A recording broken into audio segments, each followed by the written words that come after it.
Hi, welcome to Angela Fair Watercolor. Here you'll get the tools you need to become your own favorite watercolor artist. Today we're going to be looking at some watercolor beginner techniques working with color theory. Color theory is a big scary word that really just means knowing which colors to choose and how to use them. And so we're going to keep it really simple today by working with a limited palette of just 2 colors. By using just 2 colors, we get to be more confident in mixing, we create some beautiful neutrals, and this lovely soft winter scene. Stick with me, we're going to work through this scene step by step and talk about the color choices, how to mix those colors so that they stand out and you get this beautiful dynamic effect. Let's get started.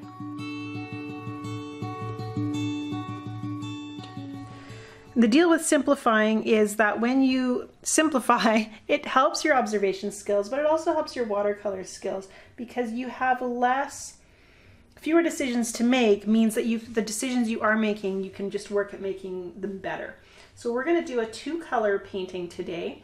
I've chosen ultramarine blue and quinacridone sienna for my colors because they mix a beautiful neutral together and are complementary. And we're going to use those just to create a beautiful winter scene and explore what you can do working with 2 gorgeous neutrals. So first of all, we've started with just creating a sky, and I'm actually just looking out my window right now at the winter scene in front of me. And so that makes it pretty easy for me. And I do have a reference photo for you that you can download in the description below the video.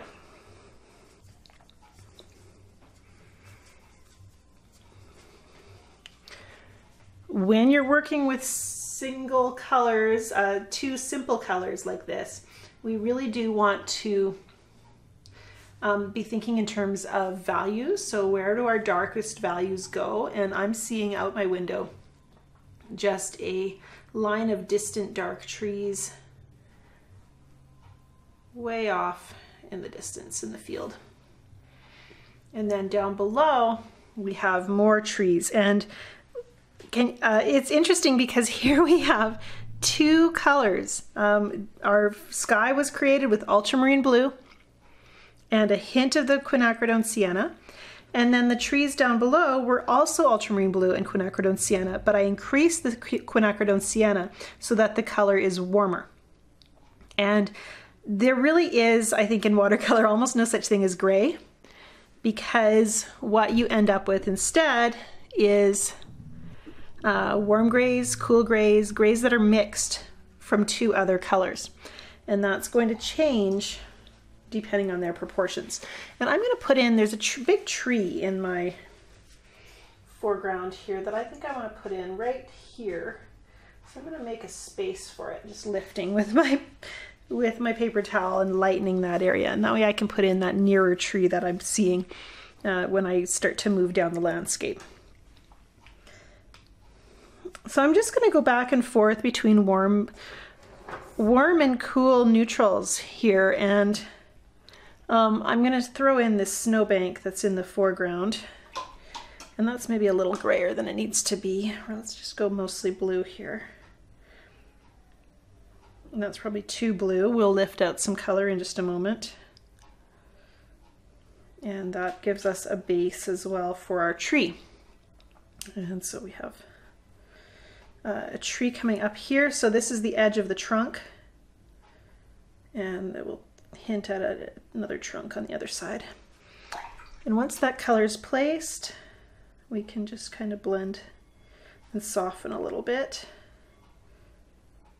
to get our shadows in. And if you are in a country that has winter, winter gives you that opportunity to really see the landscape's contours by the light and shadow that is cast. And right now it's actually pretty gray today, so we don't have a lot of shadows to work with. An overcast day gives us lots of ability.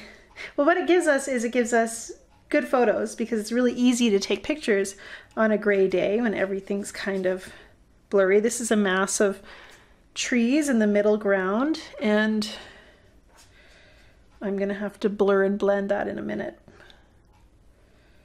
There's kind of a line where the base of those trees is, goes right about there. Let's just pull that gray right across. This is as neutral as it gets. It's a little bit warmer, a little bit higher percentage of the Quin Sienna. Painting around my tree still.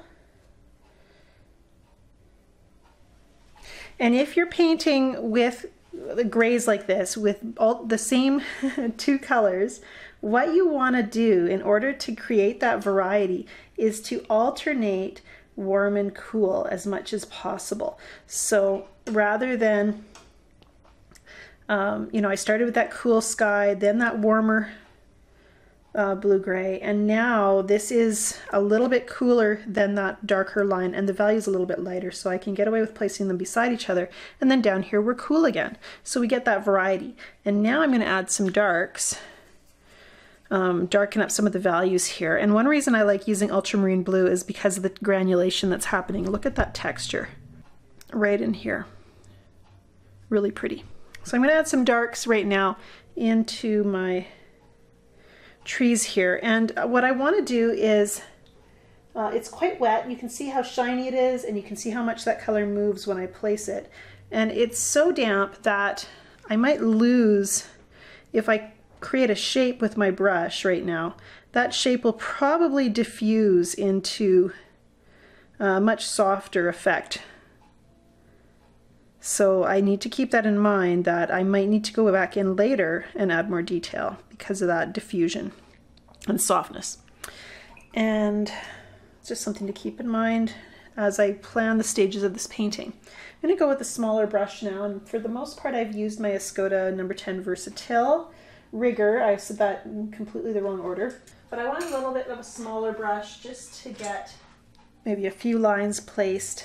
See if this one works. This is a Versatile 10 round, so it's not a massive change.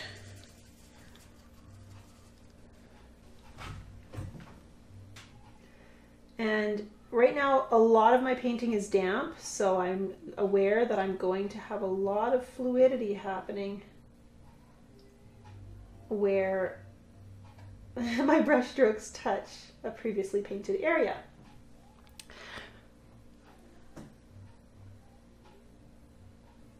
I'm actually going to pull right down to this line of the landscape, this blue area, because, well, I don't really want to touch it, though I want to have a difference between the trees that are kind of behind that snowbank. If it touches the snowbank, it doesn't look like it's behind.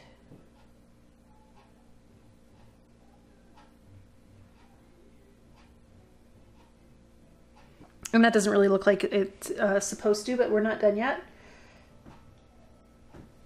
And actually, I kind of like having things turn out not quite the way they're supposed to, because it's good for you to see that I have to improvise too. When I make a decision that doesn't quite have the effect that I want, I need to be able to adapt. And I think really with painting, because it's a series of decisions that you're making as the artist, we remember all the mistakes that we made. You know, I had this intention for my painting and it didn't turn out, and then I feel bad because my painting is so full of mistakes. Even when the painting turns out to work pretty well overall, we can still have those negative feelings that are associated with our painting.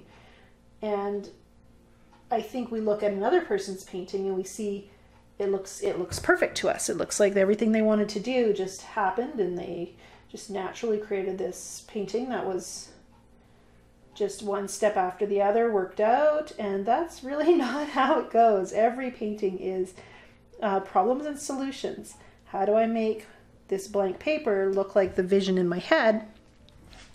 And then from there, how do I react to what's happening on the paper to have an outcome that is successful?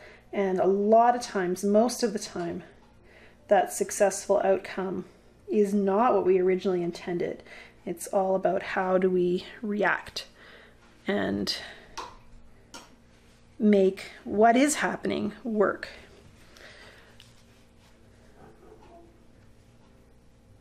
Just lifting a little with my paper towels. Sometimes that's a really good option because here you can see what happens as I lift is I get a lot of blue showing up there. The ultramarine seems to be soaking in where the quinacridone sienna stays on the surface of the paper. And so if I want to get a cooler effect in one area, I know I can do that even just by lifting. So that's kind of an interesting thing to know. And that's maybe something that you might not have learned until you started lifting color and experimenting.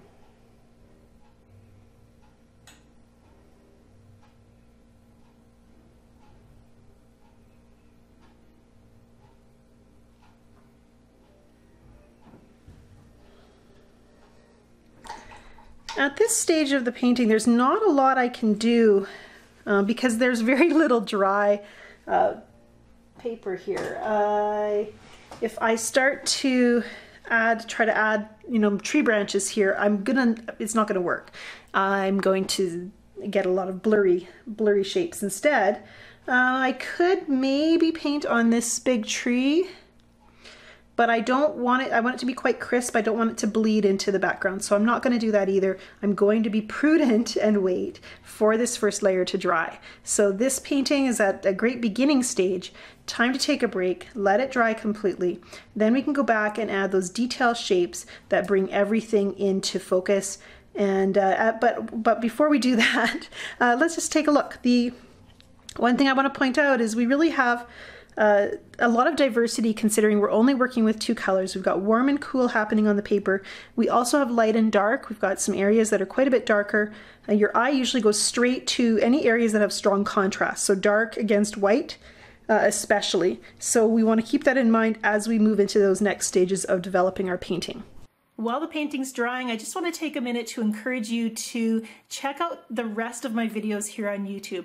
As I've mentioned, I love sharing watercolor techniques to help you become your own favorite watercolor artist. You can do that here on YouTube or on my website at angelafair.com.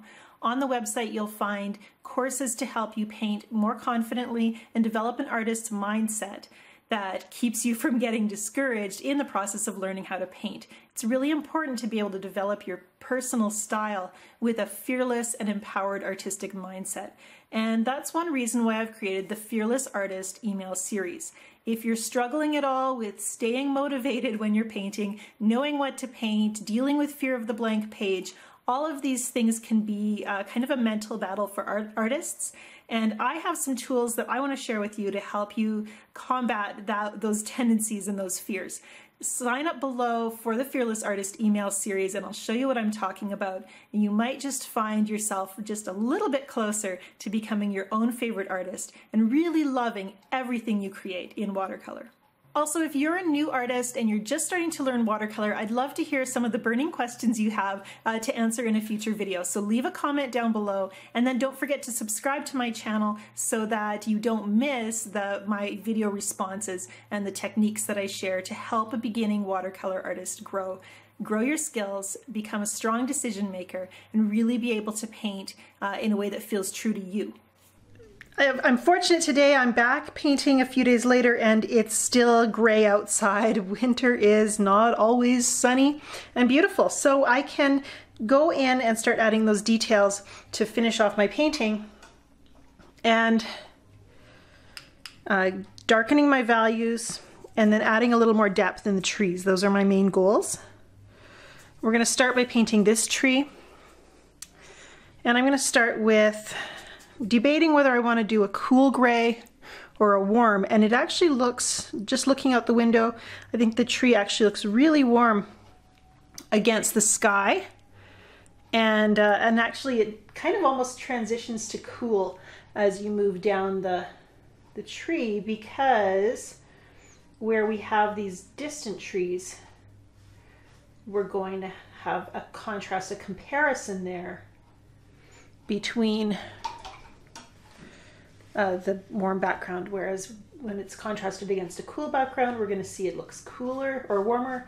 Contrasted against a warm background, it might look a little cooler. So I've just painted that dark shadow on the one side of the tree and then softening it out across the tree trunk to give me a nice contoured tree. Because I lifted out there, you can see I don't have a lot of lines to paint over. There is a little hint of a line here because I didn't lift out as well as I could have to erase that, the lines of the background. But the neat thing is, even though it isn't perfect, it is showing through a bit, as I continue to paint, I can go over that and camouflage it. So we're going to do that and I'll show you right now. I'm going to just try to get a dark mix of my neutral gray in my palette beside me here. And by adding some darks right in here, I'm going to let them bleed right out. That's going to help to give that hint of camouflage that I need. I can also pull a branch out in this area. I'm going to use a finer brush yet.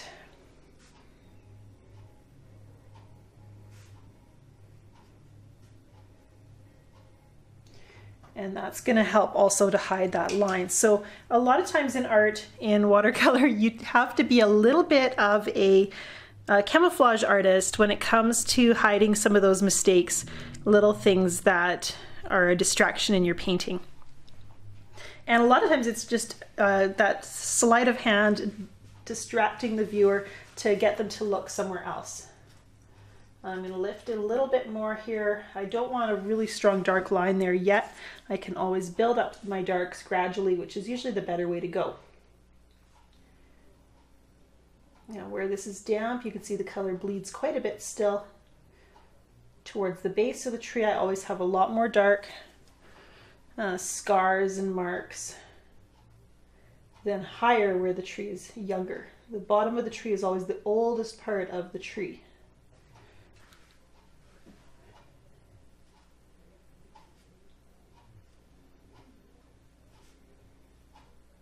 And I'm also a little cooler in my neutral right now. That neutral is now a little bit more on the blue side, and that gives it a nice contrast against the cooler darks that I've already placed. And I love to play a little bit of a kind of hide and seek, come and go kind of idea with those warm and cool colors, just adjusting my mix every time I layer and place color. That gives me a really nice variety, and it helps those colors to stand out against each other. Now I do want to paint a little bit more in my background trees, and I'm a little unsure of how best to do this. Looking out, it feels like the near trees are lighter in value, so that means I need to use some negative painting in order to help those trees to stand out. And it actually is, looking out the window, I feel like there are areas where it's really hard to tell what tree is in front and what tree is in behind. So nature's not doing a great job of differentiating between the color, or between the distances and the different types of trees. So that makes it actually harder for the artist, because we rely on our powers of observation to tell us what to paint. And if there's not a lot of distinction there, that just makes it a little bit more confusing. So we're going to try just painting some negative shapes, some lines here, and see what that does in the painting. I also want to soften towards the top where the branches get thin and fuzzy. It tends to, rather than trying to paint a whole bunch of tiny fuzzy lines, I'm a lot better lightening my value and softening my edges as I move up in the painting. And that looks, as you can see, that brings that depth right away as soon as I soften the top. And I'm pulling back to look and just judge the effect. As you know, if I try to figure it out when I'm just a few inches from the paper, it's really hard to tell whether a technique is being successful or not. So I do a lot of pulling away to look and observe. And then I can really, it's just a lot easier to tell whether or not something is working. Here again, vertical lines. We're going to go straight down this time to the snow line.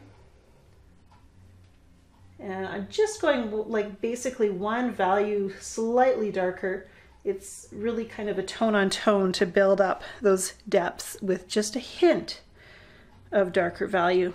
And then I can, dot in quite dark, too dark, so we spread it out.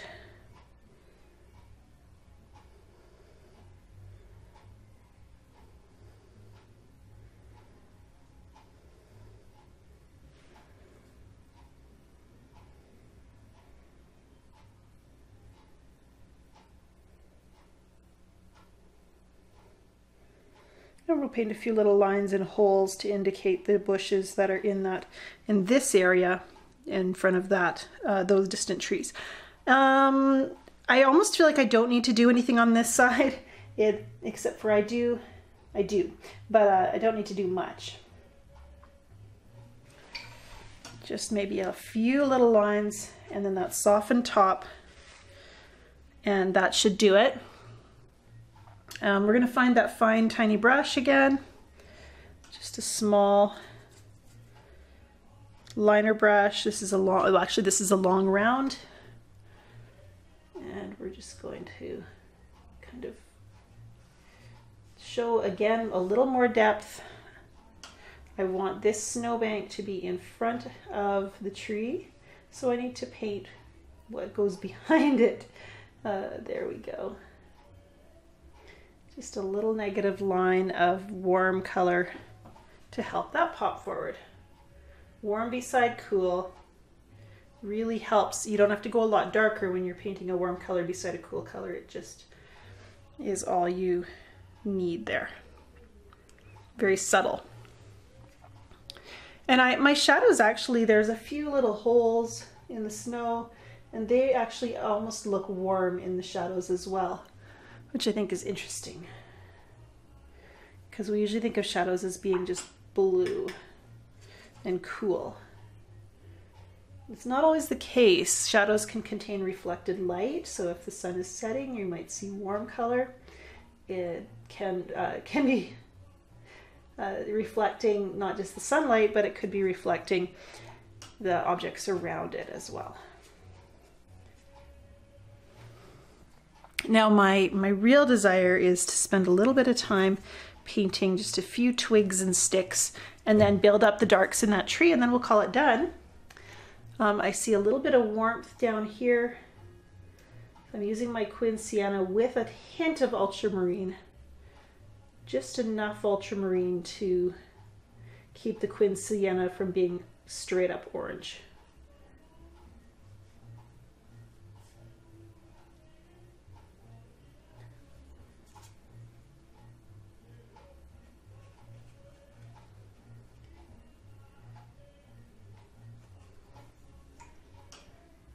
My eyes are seeing this upper part as a whole bunch of fine lines, but I don't want to paint to that level of detail. I don't think it would serve my painting well. So I'm softening out that area with some water. Okay, let's do a little bit more of our tree. I had to wait so that it would have enough time to dry so that we can add some more crisp darks, maybe some more branches. Although we don't need many. These trees tend to only have a few branches toward the top, and we can't actually see the top of the tree. This is a really good time to camouflage again.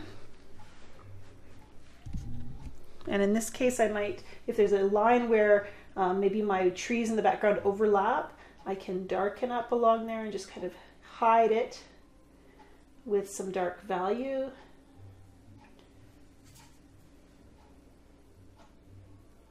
Some nice cool darks along the bottom to build up even more depth there. These lines curve slightly, and that shows the contour of the tree itself. And we have lines. And then we have just little dots and freckles, scars, life marks.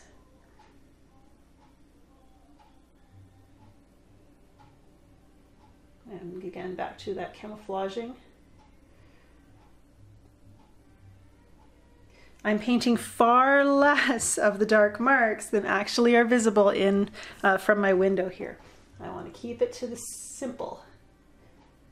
Another way I can do that is once I've painted some of those marks, if they're feeling too crisp and dominant, you might want something a little softer. You can go in with just a damp brush, add a little water, puddle along here. It'll soften some of the edges, but not all of them, especially if you've waited a minute or two like I have. And so then we get a few watermarks, a little bit of blurring and bleeding of the edges.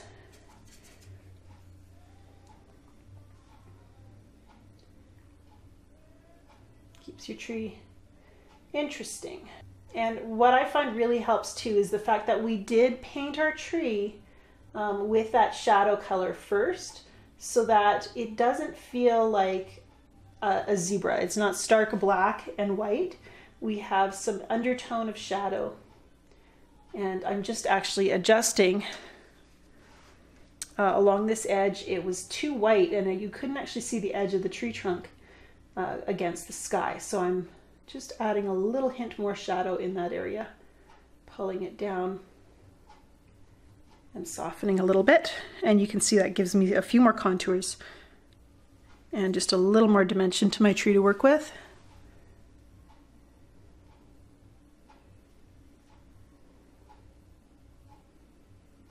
It does moisten that tree so that it's quite wet now, and so my lines don't stay. So I'll give it a minute before I paint any more scar marks. Maybe just see if I can get a few more nice branches in here. If you feel like your tree branches are a little too look a little too human-made, for lack of a better word, what you might want to do is invest in a really long rigger brush. This is my Cheap Joe's dagger striper. And you can see how long and whippy the body is compared to the smaller long round. And this kind of long flicky brush really gives you some movement and a much more organic line because you just have less control there. So it's a good option if you're needing something to help you paint your branches just a little more naturally.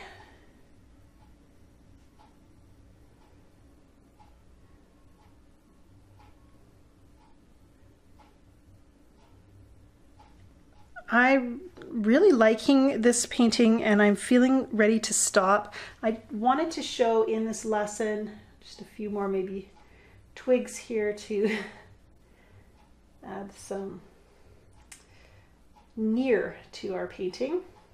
I really wanted to show in this lesson the versatility and the beauty of working with a very limited palette.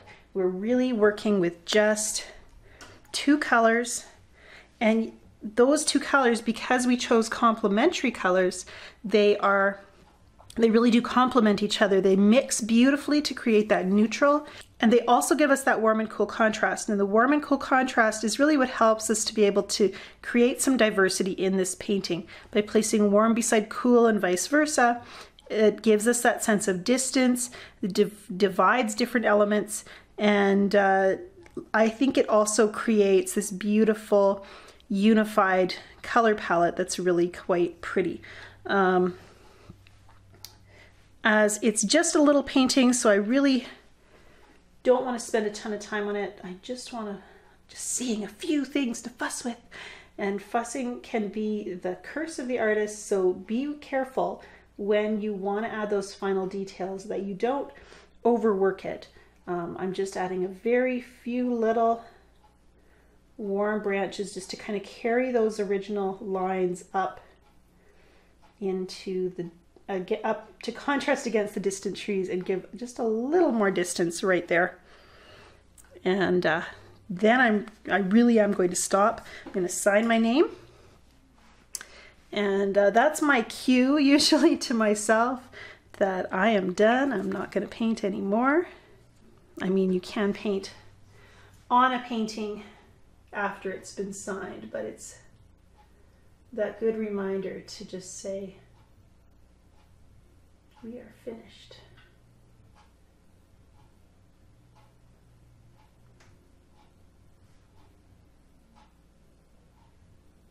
I like signing in all caps. It's easier to form all capital letters than lowercase with your paintbrush. I try to scale the size of my signature to fit the painting, and I usually sign in either the left or the right hand lower corner, but up enough so that it doesn't get covered by a frame when I go to take it to my framer.